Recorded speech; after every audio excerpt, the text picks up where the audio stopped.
Je m'appelle Claire. J'ai 34 ans et pendant longtemps, j'ai cru que la montagne était le seul endroit où je pouvais vraiment respirer.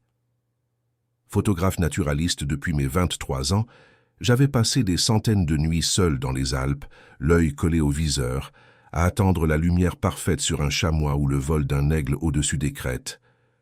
Je connaissais les sentiers, les refuges abandonnés, les zones où personne ne va jamais. Je pensais connaître le danger. Je me trompais. C'était début novembre. La saison touristique venait de se terminer et les premières neiges avaient déjà fermé certains cols. J'avais prévu cette expédition depuis des semaines, une dernière sortie avant l'hiver, pour capturer les lumières rasantes de l'automne tardif sur les forêts de Mélèze. Rien d'exceptionnel. Juste moi, mon sac, ma caméra et cette sensation de liberté que seule la solitude peut offrir. J'avais informé personne, une habitude, une erreur. Je suis parti un jeudi matin depuis Briançon, direction un secteur isolé du parc national des Écrins, à environ 1800 mètres d'altitude, une zone de forêt dense, de combes enneigées, de silence absolu. Le ciel était gris métallique, mais les prévisions annonçaient du beau temps pour l'après-midi. J'ai garé ma voiture sur un parking désert et j'ai commencé la montée vers midi, sac léger, thermos de café, barres énergétiques, carte IGN pliée dans la poche. Tout était normal. Les premières heures ont été agréables. Le sentier était boueux mais praticable, l'air vif mais pas encore glacial.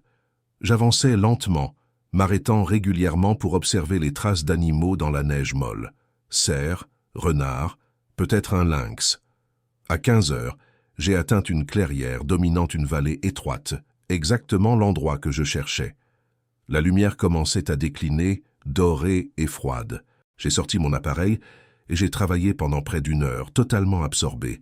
C'est en rangeant mon matériel que je les ai vus, des arbres griffés, hauts, profonds, des marques récentes, l'écorce encore fraîche, et puis, à quelques mètres, des excréments noirs gros comme un poing pleins de baies et de poils. Je n'ai pas immédiatement compris, ou plutôt, je n'ai pas voulu comprendre. Les ours dans les Alpes françaises, c'est théorique. On en parle aux réunions du parc, on voit des panneaux d'information, mais on n'en croise jamais. Sauf que là, les signes étaient évidents. Un ours était passé ici, récemment. J'aurais dû partir immédiatement, redescendre tant qu'il faisait encore jour. Mais quelque chose en moi a résisté. Peut-être l'orgueil, peut-être la fatigue, peut-être cette stupide confiance que donne l'habitude. Je me suis dit que l'animal était loin, qu'il ne reviendrait pas, que j'avais le temps de prendre encore quelques clichés. J'ai continué à marcher le long de la lisière de la forêt, cherchant un dernier angle avant la nuit. Et puis le froid est tombé, brutalement. En 10 minutes, la température a chuté. Le ciel s'est fermé. Un brouillard épais a envahi la vallée, avalant les repères. J'ai regardé ma montre, 16h30. Il me restait peut-être 40 minutes de lumière. J'ai décidé de rentrer. Sauf que je ne retrouvais plus le sentier. La neige avait effacé mes traces. Les arbres se ressemblaient tous.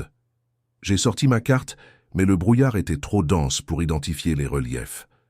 J'ai continué dans ce que je croyais être la bonne direction, mais au bout de 20 minutes, je me suis rendu compte que je tournais en rond. La nuit est tombée vite, comme elle tombe toujours en montagne. Une nuit sans lune, sans étoiles, juste le noir absolu et le silence oppressant de la forêt gelée. J'ai allumé ma lampe frontale. Le faisceau tremblait dans le brouillard. J'ai essayé mon téléphone. Aucun signal. Évidemment, j'ai crié par réflexe, sachant qu'il n'y avait personne pour m'entendre. Ma voix s'est perdue dans les arbres. C'est là que je l'ai entendue.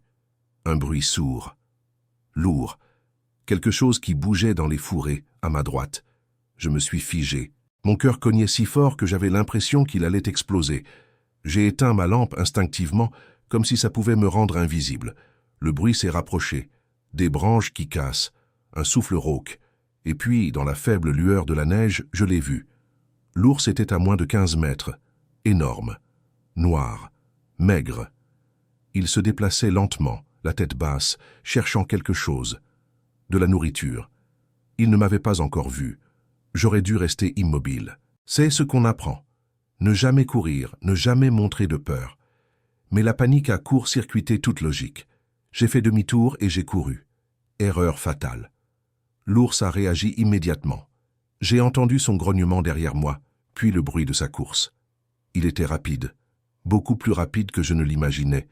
J'ai couru droit devant, sans voir où j'allais, les branches me fouettant le visage, mes poumons en feu, et puis mon pied s'est pris dans une racine.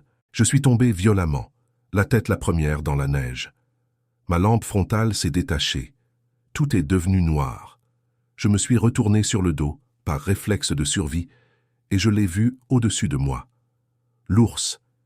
Il était là, à 2 mètres, dressé sur ses pattes arrière, immenses. Je ne pouvais plus bouger. Mon corps ne répondait plus.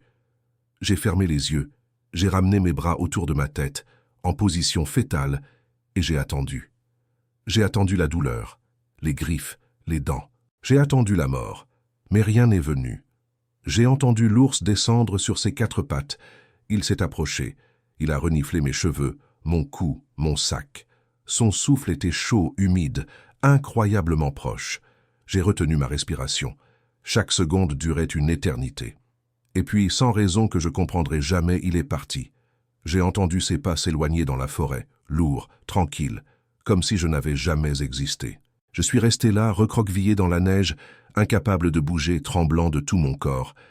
Je ne sais pas combien de temps. 10 minutes, 30, 1 heure. Le froid m'a finalement forcé à réagir. J'ai ouvert les yeux. L'ours était parti. J'étais seule, vivante. Mais quelque chose en moi s'était brisé. J'ai essayé de me relever. Une douleur fulgurante a explosé dans ma cheville droite. Tordue, peut-être pire. Mes côtes aussi, du côté gauche, chaque inspiration était une lame. J'ai cherché ma lampe frontale à tâtons. Je l'ai retrouvée éteinte, cassée. Mon sac à dos avait disparu. Emporté dans la chute ou volé par l'ours, je ne sais pas. Avec lui, ma nourriture, mon eau, ma carte, mon couteau. Il ne me restait que ma caméra, encore accrochée autour de mon cou, et ma veste de randonnée, trop fine pour une nuit à moins 8 degrés. La température chutait rapidement. Je sentais déjà le froid mordre mes doigts, mes pieds, mon visage. J'ai compris que si je restais là, je mourrais d'hypothermie avant l'aube. J'ai commencé à ramper en m'appuyant sur mes mains et mon genou gauche, traînant ma jambe blessée. Chaque mouvement était une torture. Mais la peur de mourir était plus forte que la douleur. J'ai trouvé un abri entre 2 gros rochers recouverts de mousse gelée, une faille étroite, à peine assez large pour m'y glisser. Je me suis enfoncé à l'intérieur, le dos contre la pierre froide, les jambes repliées contre ma poitrine. J'ai essayé de me réchauffer en soufflant sur mes mains, en frottant mes bras. Mais le froid était partout. Il entrait par chaque couture de mes vêtements, par chaque pore de ma peau. Mes dents claquaient si fort que je ne pouvais plus les contrôler. La nuit a été interminable. Je n'ai pas dormi. Je ne pouvais pas. La peur de l'ours me maintenait éveillé. Chaque bruit de la forêt, le vent dans les branches, la neige qui tombe, un oiseau nocturne, me faisait sursauter. J'imaginais l'ours revenant, me trouvant, finissant ce qu'il avait commencé. Mes pensées tournaient en boucle, chaotiques, épuisées. Je pensais à ma famille, à mes amis, à toutes les fois où j'avais pris des risques stupides en montagne. Je pensais à la mort, à quel point elle était proche, à quel point elle était froide. Vers 5 heures du matin, j'ai commencé à trembler différemment. Des spasmes violents, incontrôlables. Je savais ce que c'était, l'hypothermie, le stade où le corps abandonne. J'ai essayé de bouger, de me forcer à rester alerte, mais mes muscles ne répondaient plus. Une étrange somnolence m'envahissait, une tentation de simplement fermer les yeux et d'arrêter de lutter. Ça aurait été si facile. Le jour s'est levé lentement, gris, silencieux. J'ai attendu que la lumière soit suffisante et je me suis extirpé de mon abri, raide, gelé, à moitié consciente. J'ai essayé de marcher. Impossible. Mon pied droit ne supportait plus mon poids. J'ai essayé de crier à l'aide, mais ma voix était cassée, à peine audible. J'ai réalisé que personne ne viendrait. Personne ne savait que j'étais là. Personne ne me chercherait avant des jours. J'ai commencé à ramper le long de ce qui ressemblait à une pente descendante. Je ne savais pas où j'allais. Je savais juste qu'il fallait descendre, que la civilisation était en bas, quelque part. Mais chaque mètre était un effort monstrueux. Mes mains saignaient sur les rochers gelés, mes genoux s'enfonçaient dans la neige, ma tête tournait. J'avais soif, une soif terrible. J'ai essayé de manger de la neige, mais elle me gelait l'estomac, me donnait des crampes. À un moment, j'ai vu l'ours, ou j'ai cru le voir. Il était là, entre les arbres, immobile, me regardant. J'ai fermé les yeux. Quand je les ai rouverts, il n'y avait rien. Juste le vent qui faisait bouger les branches.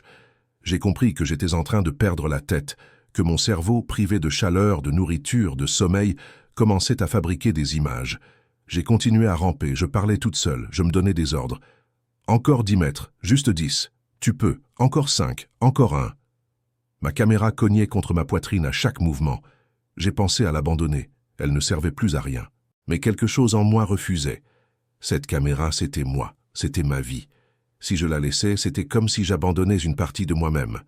Alors je l'ai gardée, malgré le poids, malgré l'absurdité. L'après-midi, je ne pouvais plus bouger. J'étais couché dans la neige, sur le flanc, les yeux mi-clos. Je sentais le froid me gagner de l'intérieur. Mes pieds ne me faisaient plus mal. C'était mauvais signe. Mes pensées devenaient confuses. Je voyais des visages. Ma mère, mon père, des amis. Ils me parlaient, mais je ne comprenais pas les mots. Tout était flou, lointain, comme sous l'eau. Et puis, j'ai entendu des voix, réelles cette fois. Des voix d'hommes, des cris. Je n'ai pas eu la force de répondre. J'ai juste levé ma main, faiblement. Quelqu'un a crié « Là ! Elle est là !» Des pas qui courent, des visages au-dessus de moi, des mains qui me touchent, me soulèvent, une couverture chaude, une bouteille d'eau contre mes lèvres. Et puis, plus rien. Je me suis réveillé 2 jours plus tard dans un hôpital de Grenoble. Hypothermie sévère, 3 doigts de pied du pied droit amputés, fracture des côtes, cheville luxée. Les médecins m'ont dit que j'avais eu de la chance. 2 alpinistes qui faisaient une reconnaissance hors sentier m'avaient retrouvé par hasard. 10 minutes de plus et je serais morte. Mes parents sont venus, mes amis aussi. Ils étaient soulagés, heureux. Ils me disaient que j'étais forte, courageuse. Mais je ne me sentais pas forte. Je me sentais vide, brisée. Quelque chose s'était éteint en moi pendant cette nuit dans la forêt. Quelque chose que je ne retrouverai jamais. Les mois qui ont suivi ont été difficiles. Physiquement, je me suis remise. J'ai appris à marcher avec 3 doigts en moins. Les côtes ont cicatrisé. Mais mentalement, tout était différent. Je ne supportais plus les espaces ouverts. Les forêts me terrifiaient. Le silence me paniquait. Le moindre bruit nocturne me réveillait en sursaut. Le cœur battant, persuadé que l'ours était là, dans ma chambre. J'ai essayé de reprendre la photographie. Une fois, je suis retourné dans une forêt près de chez moi en plein jour, accompagné d'un ami. Au bout de 10 minutes, j'ai fait une crise de panique. J'ai cru que j'allais mourir. Mon ami m'a ramené à la voiture. Je n'ai jamais réessayé. J'ai vendu mon matériel, toutes mes caméras, mes objectifs, mes trépieds, tout ce qui avait été ma vie pendant plus de 10 ans. J'ai trouvé un travail de bureau dans une agence de communication à Lyon. Montage vidéo, retouche photo pour des clients. Je ne sors plus, je ne voyage plus. Je vis dans un appartement au 3e étage, en ville, loin de tout ce qui ressemble à la nature. Les gens me demandent parfois pourquoi j'ai arrêté. Je leur dis que j'avais envie de changement, que je voulais une vie plus stable. Ils hochent la tête, ils comprennent, mais ils ne comprennent pas vraiment. Ils ne savent pas ce que c'est de réaliser que la nature, cette chose qu'on idéalise, qu'on photographie, qu'on romantise, ne te veut pas de bien. Qu'elle est indifférente. Qu'on peut y disparaître sans laisser de traces. Ce n'est pas l'ours qui m'a détruite. L'ours m'a laissé partir, c'est le froid, l'isolement, la certitude absolue pendant ces heures interminables que personne ne viendrait, que j'allais mourir là seul dans le noir et que le monde continuerait sans moi. Cette pensée ne m'a jamais quitté. Je raconte cette histoire aujourd'hui parce qu'il faut que je la raconte, parce que peut-être quelqu'un l'écoutera et comprendra.